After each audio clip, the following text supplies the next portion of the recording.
कक्षा 12 वालों के लिए आज ये वीडियो, ये बात, ये समय बहुत ही महत्वपूर्ण है।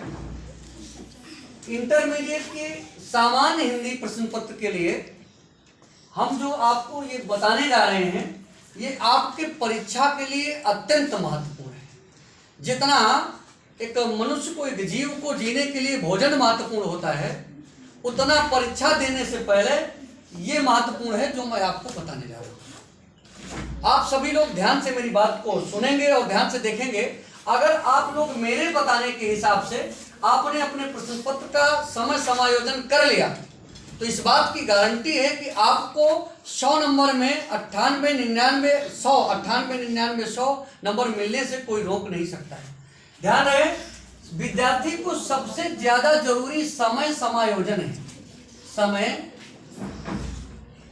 समायोजन, अगर आपने, जिसे अंग्रेजी में टाइम मैनेजमेंट बोलते हैं, अगर आपने इसका समय समायोजन नहीं किया, प्रत्येक विषय का समय समायोजन अत्यंत महत्वपूर्ण है। प्यारे बच्चों, परीक्षार्थियों, 2024 की परीक्षा में सामान्य हिंदी में थोड़ा कुछ परिवर्तन हुआ है।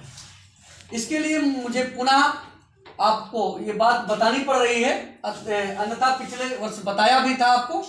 ध्यान है, कैसे आपको किस प्रश्न में कितना समय देना है, ये आज हम आपको बताएंगे। 1-2 मिनट ज्यादा कम हो सकता है, वो आपके लिखने पर निर्भर करता है, आप कितने गति से लिखते हैं। आपकी गति अगर तीव्र है तो आप सही समय पर और समय के पहले भी लिख सकते हैं। यदि आपकी गति मंद है तो आपका समय ज्यादा लग सकता है। परंतु आपकी गति मंद ना हो, तीव्र ना हो, वो पूरी गति आपकी जितना हम बता रहे हैं उतने समय में हो जाए तो समझ लीजिए आपका पेपर सही समय पे लिख जाएगा और आपकी कॉपी जमा हो जाएगी, आपको अच्छे अंक मिलेंगे। ध्यान रहे, आपके परीक्षा के लिए सरकार ने निर्धारित किया है 3 घंटा 15 मिनट।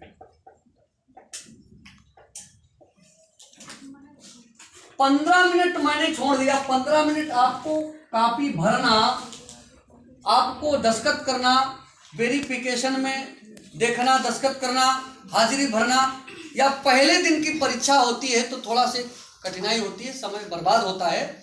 और कक्ष निरीक्षक को भी पहले दिन जब कक्षा में जाना होता है तो उसको बहुत सतर्कता से रहना होता है। इसलिए पहले दिन की परीक्षा में 15 मिनट अवश्य चला ही जाएगा। ये इसकी मतलब मैं गारंटी के साथ कहता हूँ, क्योंकि हम लोग भी ड्यूटी पे रहते हैं, हम जानते हैं क्या होता है। तो और सरकार ने हमारे हिंदी विषय को पहले दिन ही कर दिया। आपके 22 फरवरी को हिंदी का पहला पेपर होगा। ठीक 2 बजे आप परीक्षा हॉल में बैठ जाएंगे, चले जाएंगे। ये इतना समय का और समय समायोजन का दोनों का आपको विशेष ध्यान देना है। ध्यान दें, 3 घंटा में जब हम मिनट में इसको विभाजित करते हैं तो 180 मिनट आते हैं। मैंने पूरे प्रश्नों को, आपके प्रश्न पत्र के पूरे प्रश्नों को 180 मिनट में विभाजित कर दिया। लगभग आप कम ज्यादा 1-2 मिनट कर सकते हैं, आपके लिखने की गति पर निर्भर है। मैंने पहले भी बताया। देखिए, गद्य के विकास में कहां से प्रश्न आएंगे मैं ये भी बताता चलूं आपको, और आप सुनते चलें। और कितना मिनट लगाना है, कितना समय देना, कितने अंक का आएगा, ये भी हम बताते चले, आप सुनते चले। गद्य के विकास में आप उद्भव एवं विकास, गद्य का उद्भव यानी उदय कब हुआ है और इसका विकास कब हुआ, कैसे हुआ, प्लस आप शुक्ल युग, शुक्लियोत्तर युग, केवल ये 2 युग को अच्छे से पढ़ लीजिएगा। ये इसमें ही 5 प्रश्न जो वैकल्पिक आएंगे ये सब फंसे हैं। 5 प्रश्न जो विकल्पी आएंगे गद्य के विकास से, शुक्ल युग, शुक्लोत्तर युग, उद्भव और विकास, गद्य के, गद्य साहित्य के, इसी में से आ जाएंगे 5 प्रश्न। आप पढ़ लीजिएगा। ज्यादा इतिहास, क्योंकि हिंदी का इतिहास बहुत विशाल है, इसे पढ़ने में बहुत समय लगता है, बहुत मेहनत पड़ती है। आप इंटर पास हो जाइए हिंदी साहित्य के साथ, आप BA MA करिएगा तब पढ़िएगा, आशीर्वाद है हमारा। इसी तरह काव्य साहित्य के विकास में आप जब पहुंचेंगे तो काव्य के विकास में भी आप आधुनिक काल, भारतेंदु युग, द्विवेदी युग, छायावादी युग और प्रयोगवादी नई कविता, यहां से प्रश्न बनते हैं। यद्यपि कई युग हम बताएं, लेकिन प्रश्न 5 बनेंगे, 5 से अधिक नहीं बनेंगे और 5 नंबर के रहेंगे। हम इनका समय दिए हैं, समय भी आपको 5 मिनट दिया गया है। 5 मिनट गद्य में, 5 मिनट पद्य में, यानी आपको 10 मिनट में 10 विकल्पी प्रश्नों को हल कर डालना। इसमें आपको ज्यादा समय नहीं लगाना। बाई चांस आपको कोई विकल्प नहीं आ रहा है, उसका उत्तर लिख करके, उस विकल्प नंबर लिख करके केवल आप आगे बढ़ जाएंगे। कभी कभी ऐसा होता है कि मनुष्य का प्रेजेंट ऑफ माइंड काम करता है, तो उस समय क्या होता है कि लिखते लिखते याद आ जाता है कि इस रचना के रचनाकार ये हो सकते हैं। पता चला आगे आप गद्यांश में लिख रहे हैं, गद्यांश में वो रचना का कहीं उद्गर हो गया, उद्भाव हो गया, आपको याद आ गया अरे ये तो ये वाला है, पीछे पढ़िए, तो आप जाकर के उस विकल्प को सही कर सकते हैं। इसके बाद तीसरा प्रश्न आएगा गद्यांशों पर आधारित, चौथा प्रश्न पद्यांशों पर आधारित प्रश्नोत्तर। गद्यांशों पर आधारित प्रश्नोत्तर क्या होते हैं कि पहले 2 गद्यांश दिए होंगे 2 पाठों से, उनमें 5-5 प्रश्न दिए होंगे। ध्यान रहे, कुछ परीक्षार्थी हमारे करते क्या हैं कि पूरा गद्यांश लिख लेते हैं, फिर पूरे प्रश्न लिख लेते हैं, फिर उसके उत्तर लिखते हैं। ये तो विद्यालयी प्रक्रिया हो गई। विद्यालय में आप जो करते हैं वो आपको परीक्षा में नहीं करना है। परीक्षा में क्या करना मैं बता रहा हूं। आपको गद्यांश को दोनों को ध्यान से एक बार पढ़ डालना। एक बार पढ़ने के बाद आपको पता चलेगा कि हमको ये वाला गद्यांश ज्यादा आ रहा है, इसके लेखक का पता चल गया, इसके पाठ का नाम पता चल गया, ये वाला है। बस उसी को, जो आपको थोड़ी से भी पता चल जाता है, उसी को आप पढ़ना शुरू कर दीजिए। खूब पढ़िए, 1 बार 2 बार पढ़िए। अब पढ़ने के बाद आप लिखेंगे, मान लीजिए प्रश्नोत्तर नंबर 3 का अथवा आपको आ रहा है तो अथवा हेडिंग डालेंगे।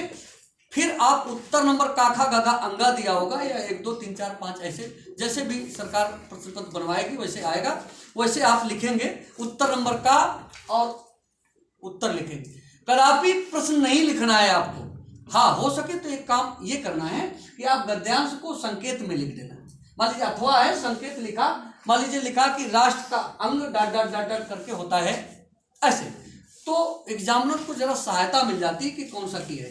और इसके बाद 5 उत्तर आपको लिखना है।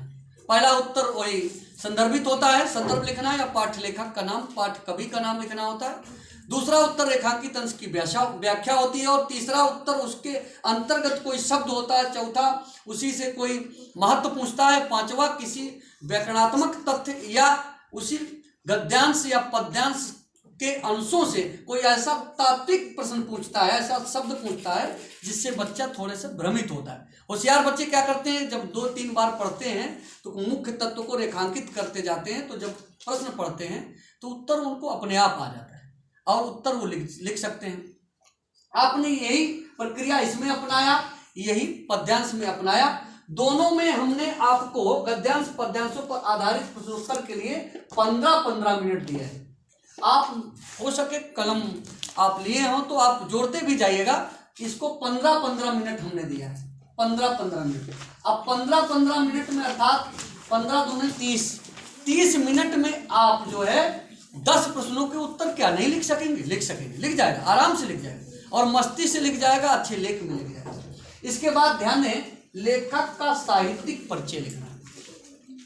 5वां का खा में 2 प्रश्न विभाजित होंगे, लेखक का साहित्यिक परिचय और कवि का साहित्यिक परिचय।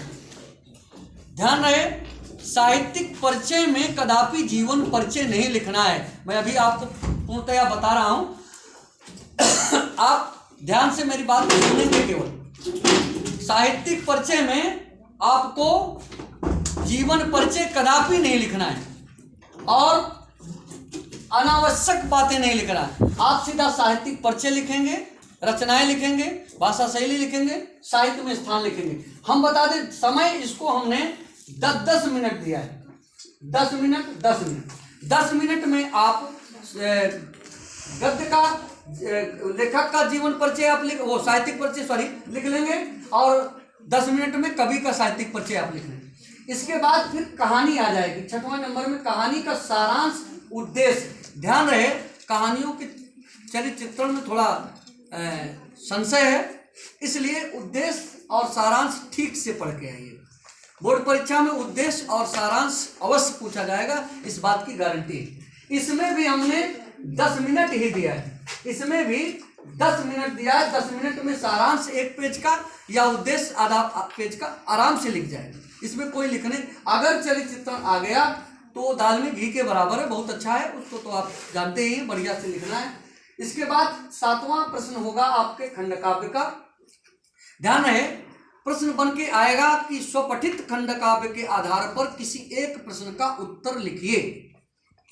फतेहपुर जिला वाले सभी परीक्षार्थी ध्यान दें, आपके यहाँ रश्मिरथी खंडकाव्य चलता है।